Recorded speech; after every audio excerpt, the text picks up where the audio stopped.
Kuncinya satu sih sebenarnya menurut saya, ritme. Ritme itu penting. Kalau sebelum WFH kita kan ada ritme ya, kita ke kantor, kita ke tempat kita bekerja, ada ritme nih. Kita mungkin jam 6 bangun, siap-siap ke tempat kerja, habis itu kita kerja, ada jadwalnya juga. Semua ada ritme gitu. Nah, terus tiba-tiba gara-gara pandemi semua ritme ini hilang. Tapi untuk tetap bisa produktif, apalagi WFH, harus buat lagi ritme itu. Jadi walaupun mungkin kamu sekarang harus kerja di rumah gitu ya tetap bangun tidur, tetap harus mandi juga, tetap harus ganti baju juga yang rapi. Jangan hanya karena di rumah nggak perlu lah pakai dasteran aja, nggak ada yang lihat kok off camera gitu kan. Jangan, ritme tetap harus dijaga gitu. Nah, termasuk juga kalau misalnya ritme kalian bekerja terus misalnya ada jam makan siang ya tetap dijaga gitu. Harus ada istirahatnya juga gitu. Habis itu produktif lagi. Jadi tetap di schedule dan tetap dibuat ritme ya, karena ritme itulah yang membuat kita jadi sebuah kebiasaan kan. Ya, dan akhirnya kebiasaan itu ya udah jadi yang membentuk nasib kita nantinya gitu. Jadi kuncinya sih satu sih ya, buat scheduling step by step dan jadikan itu ritme kamu.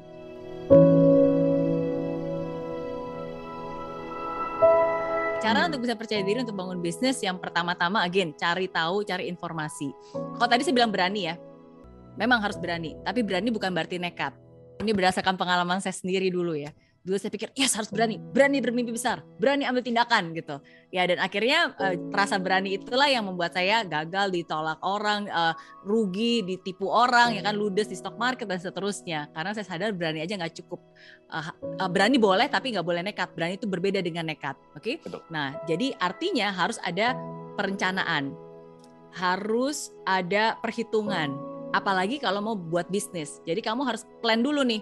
Oke, mau bisnisnya apa, target marketnya siapa, butuh modal berapa, ya kan? Apakah butuh modal atau tidak? Dan kira-kira bisa bertahan berapa lama nih? Kasih kamu waktu berapa lama dulu gitu. Nah, jadi menurut saya itu semua harus diperhitungkan, buat timeline juga. Dan kalau buat saya pada saat itu, saya selalu bikin 2 skenario, best skenario sama worst skenario.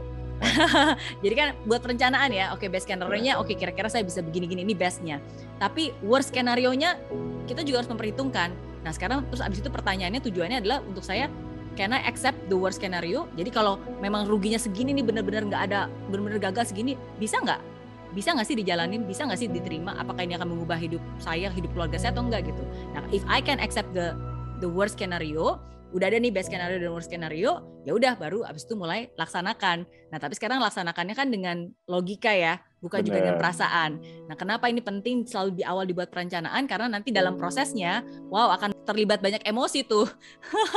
Karena kadang-kadang emosi, aduh ini udah mulai sayang dan seterusnya. Nah, jadi disitulah logikanya bisa masuk karena ya sesuai target nggak gitu. Baru dari situ nanti make decisions lagi, apakah mau lanjut atau mau udahan. Nah, jadi intinya di bisnis itu nggak bisa hanya sekedar berdasarkan perasaan aja, harus jelas buat marketnya juga, researchnya, buat bisnis plannya juga, dan buat perhitungannya juga gitu.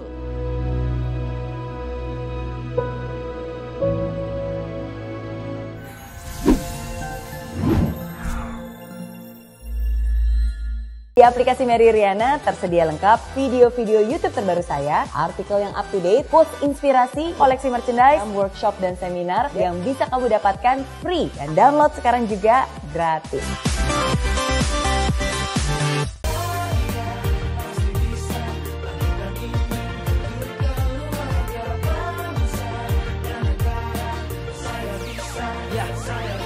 Laksana bumi tanpa hujan, hidup tanpa tujuan, kering dan mati tanpa hijaunya tumbuhan. Demikian kalau mimpi tak kunjung terjadi.